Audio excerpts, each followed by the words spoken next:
How to fix login error in National Express application. First, you want to make sure that the device is connected to a secure network.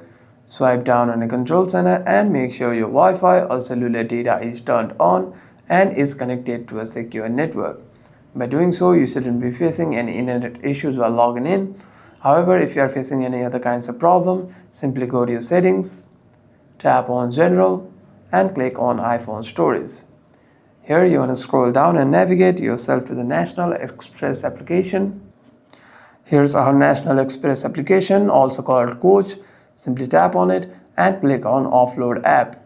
Click on Offload App again and simply reinstall the application. And what this does is it deletes the application whilst keeping its documents and data. And the next time you open the app, you shouldn't be facing any problems regarding your login.